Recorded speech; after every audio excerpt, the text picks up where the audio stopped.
Assalamualaikum warahmatullahi wabarakatuh. Hai Sobat Mbak Tiwul, apa kabar semuanya? Semoga dalam keadaan sehat dan baik-baik saja serta dilancarkan segala urusannya hari ini ya. Terima kasih sudah mampir di video ini, tolong dibantu like dan subscribe-nya. Pagi hari menjelang waktu subuh hari Kamis tanggal 3 April 2025, para penghuni kos-kosan yang berada di Balai Blok 5 Jalan Semangka 2 Lubuk Baja Batam dikejutkan dengan suara ribut-ribut yang berasal dari sebuah kamar di lantai 2. Sebuah kamar yang dihuni oleh sepasang kekasih. Sekitar pukul 3:53 keributan mulai memanas dan seperempat jam kemudian suasana mendadak sunyi sobat. Bukan karena keributan yang usai dan damai, namun karena salah satu pihak sudah tampak tergeletak di lantai bersimbah cairan merah. Apa yang telah terjadi kepada sepasang kekasih tersebut?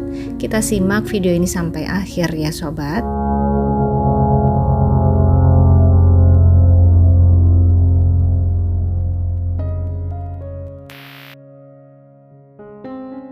Fania Putri atau biasa dipanggil Nia adalah seorang ibu tunggal asal Medan yang pada pertengahan Maret lalu baru saja merayakan ulang tahunnya yang ke-25 tahun.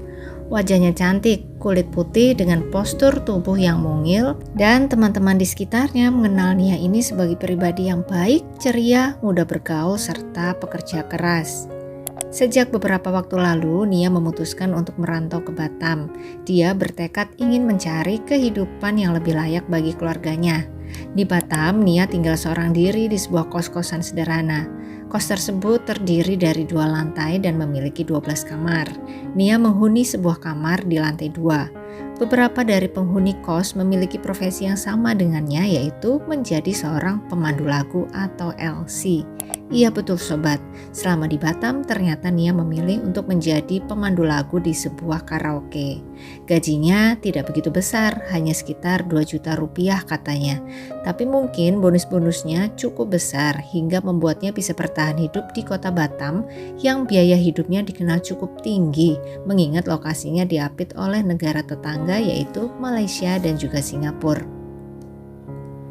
Sekitar tahun 2024, Nia berkenalan dengan seorang pemuda tampan bernama Charles Leo Putra atau kita sebut dengan Charles di sini ya sobat.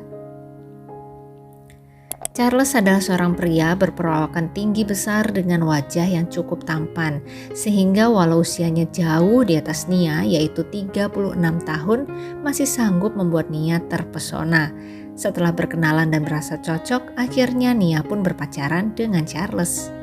Charles asli dari Sumatera dan merupakan alumni SMA Muhammadiyah 4 Pangkalan Berandan, Sumatera Utara. Tidak ada informasi yang pasti di Batam Charles ini bekerja sebagai apa, hanya saja dari fotonya di media sosial, tampak Charles pernah berfoto bersama rekannya mengenakan seragam, seperti seragam sebuah organisasi atau seragam kantor, dan juga pernah berpose di sebelah mobil mewah dengan caption, "Tetap semangat mencari cuan." Nia dan Charles tampak saling menyayangi. Tidak jarang Charles mengunggah kebersamaannya dengan kekasihnya tersebut disertai caption-caption yang sangat mesra. Dan masih terekam dalam media sosialnya, beberapa foto menampakkan wajah mereka berdua, seperti saat sedang santai di dalam kamar dan juga saat ulang tahun Nia. Di dalam foto tersebut, Charles selalu menuliskan hal-hal baik mengenai Nia dan juga hubungan mereka berdua. Tetapi sobat, tidak jarang ya kita menemui kenyataan bahwa kemesraan di media sosial berbanding terbalik dengan apa yang terjadi di dunia nyata. Hubungan antara Nia dan Charles ternyata sering diwarnai keributan. Mereka berdua sering cekcok hingga diketahui oleh pemilik kosan, dan sang pemilik kos juga sudah pernah memperingatkan mereka untuk tidak melakukannya lagi karena akan mengganggu penghuni lainnya. Pemilik kos juga pernah menegur Charles untuk tidak sering-sering menginap di kamar Nia. Bila pun terpaksa menginap, ada dokumen-dokumen yang harus dilengkapi oleh Charles. Namun saat itu Charles menolak dan beralasan bahwa dia menginap di kosan Nia hanya karena dirinya malas pulang ke rumahnya sendiri. Jadi tidak untuk selamanya. Padahal sih saat itu Charles sudah 1 minggu loh menginap di kamar sang kekasih. Dan dalam 1 minggu itu ternyata percekcokan masih saja sering terjadi sobat. Apa sih masalahnya? Ternyata karena Charles ketahuan sering bermain judai. Mending kalau mainnya pakai uang sendiri. Tapi Charles ternyata juga sering sekali memakai uang gaji Nia yang hanya sebesar 2 juta rupiah per bulan tersebut untuk bermain judi online.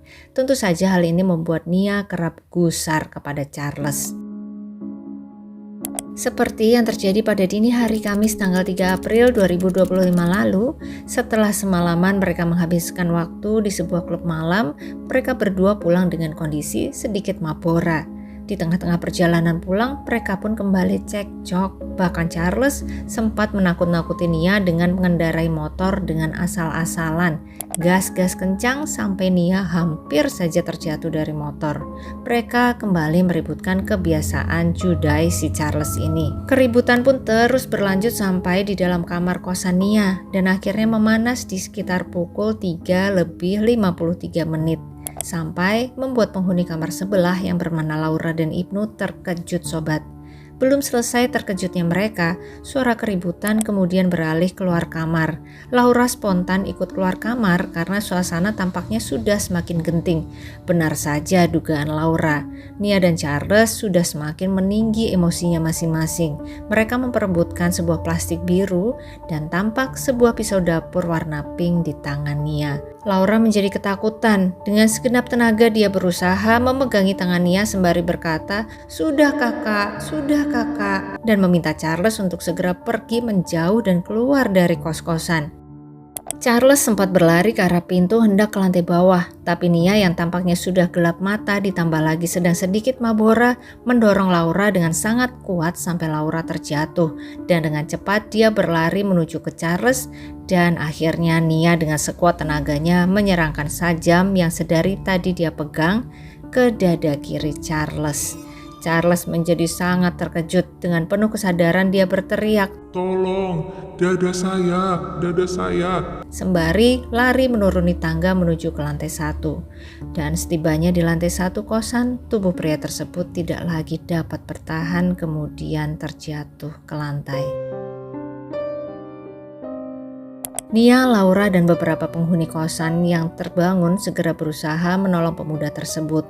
Nia yang seolah baru tersadar juga ikut menolong.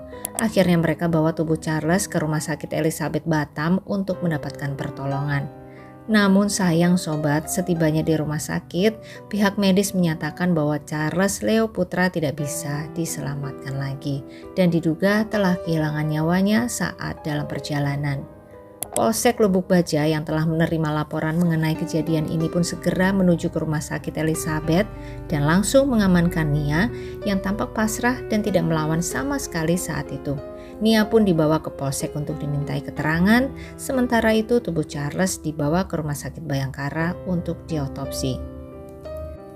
Dalam interogasi, Nia menceritakan seluruhnya kepada pihak kepolisian, di mana pertama-tama dia mengaku menyesal telah menghabisi nyawa sang kekasih. Tindakan itu hanya emosi sesaat dan dirinya sudah gelap mata perihal kebiasaan sang kekasih bermain judai menggunakan uangnya.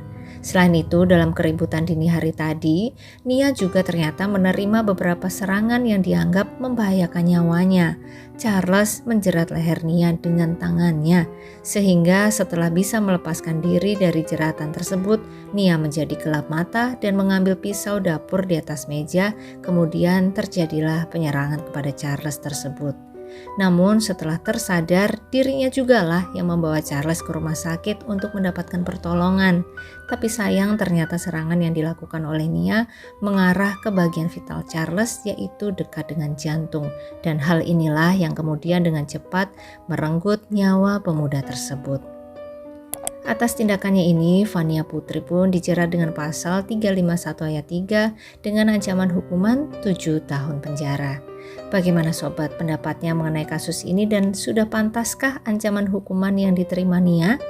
Kalau melihat dari beberapa komentar netizen, tidak sedikit yang membela Nia dan menganggap aksinya itu adalah pembelaan diri. Namun ada juga yang tidak membenarkan perihal penghabisan nyawa.